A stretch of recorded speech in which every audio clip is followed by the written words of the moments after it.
A partir de agora, você reza refletindo o Evangelho do Dia, com Monsenhor Lucas Batista.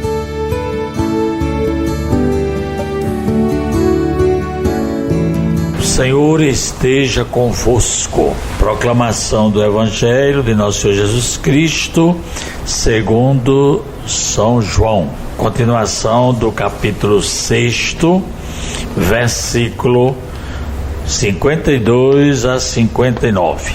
Naquele tempo, os judeus discutiam entre si, dizendo: como é que ele pode dar a sua carne a comer?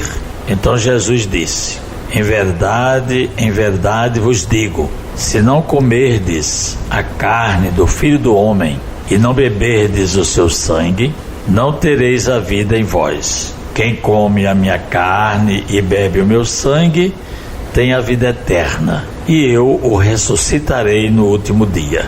Porque a minha carne é verdadeira comida, e o meu sangue verdadeira bebida. Quem come a minha carne e bebe o meu sangue permanece em mim e eu nele. Como o Pai que vive me enviou, e eu vivo por causa do Pai, assim o que comer a minha carne viverá por causa de mim. Este é o pão que desceu do céu. Não é como aquele que os vossos pais comeram. Eles morreram. Aquele que come este pão viverá eternamente. Assim falou Jesus, ensinando na sinagoga em Cafarnaum. Palavra da salvação. Caríssimos ouvintes da 91.9, do nosso YouTube e do nosso Instagram.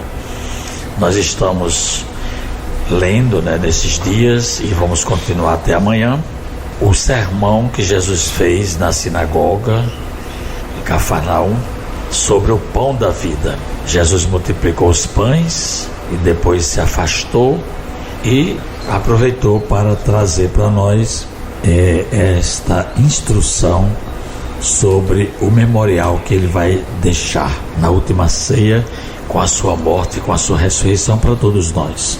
As palavras que Jesus está dirigindo aqui no sermão do pão da vida, elas se tornam muito duras para os judeus. Os judeus não podiam compreender esse comer a carne humana.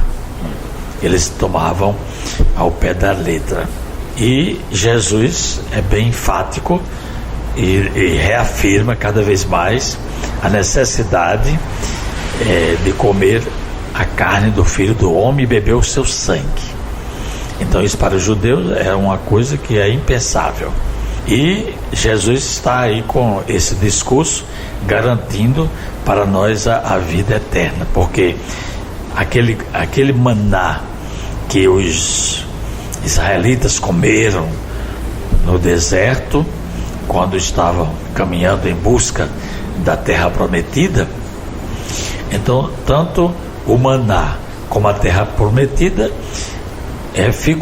são figuras que Jesus está aqui ensinando, propondo para nós. A vida eterna, o céu é a terra prometida, e o alimento para se chegar lá não é mais aquele maná, e também não é mais buscar aquela terra de Canaã, mas a gente acreditar nas palavras de Jesus.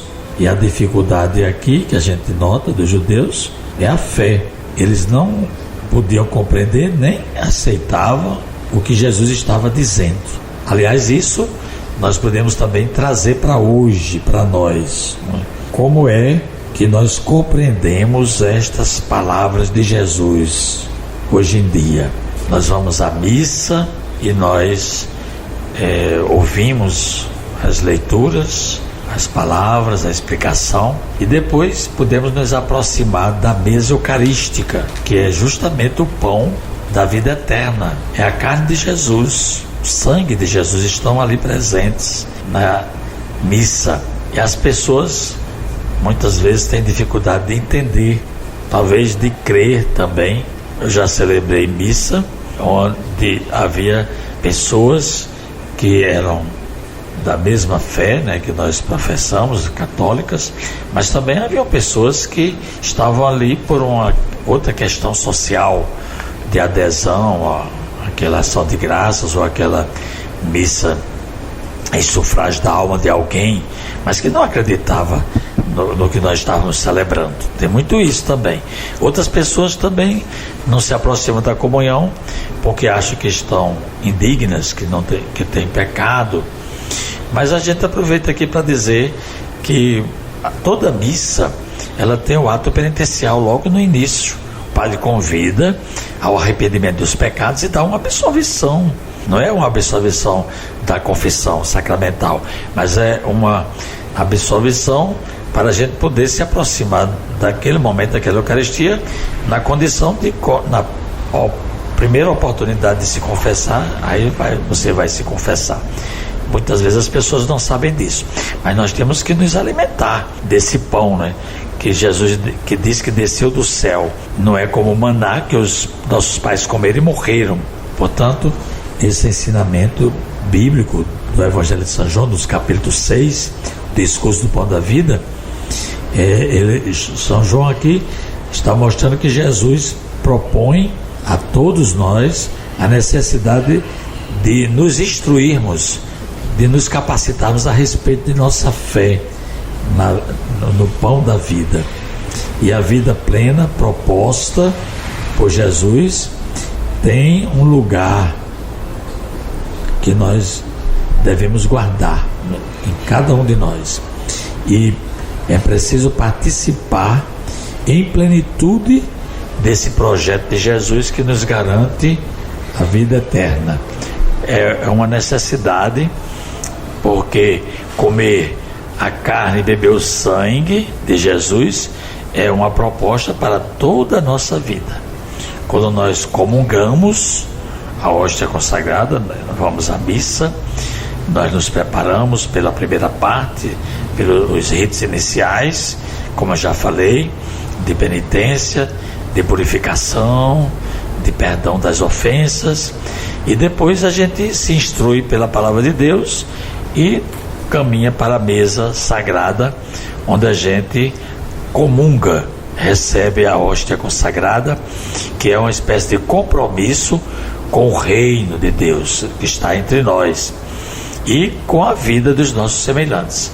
Quando a gente comunga, a gente está dizendo que é solidário também com os outros, que a gente comunga também com as necessidades dos outros, que a gente comunga com o projeto de promoção humana, de defesa da vida, de levar em conta os valores da família, do respeito pela pessoa, a obediência à lei de Deus, a vivência, né, sacramental, a comunhão não somente eucarística, mas com a igreja toda, obediência ao Santo Padre, aos nossos pastores, o respeito pelos irmãos, a compreensão, o perdão das ofensas. Tudo isso é material, instrutivo e ao mesmo tempo vivência, né, a Eucaristia faz a igreja e a igreja faz a Eucaristia, como a gente conhece pela carta que o Papa São João Paulo II escreveu sobre esse grande mistério da nossa fé, que é Jesus Eucarístico. E agora rezemos dizendo: ó Deus Todo-Poderoso, concedei que, conhecendo a ressurreição do Senhor e a graça que ela nos trouxe, ressuscitemos para uma vida nova pelo amor do vosso Espírito, por Cristo nosso Senhor. Amém. Acabamos de ouvir São João, capítulo 6, do versículo 52 ao 59. Você ouviu o Evangelho do Dia, com Monsenhor Lucas Batista.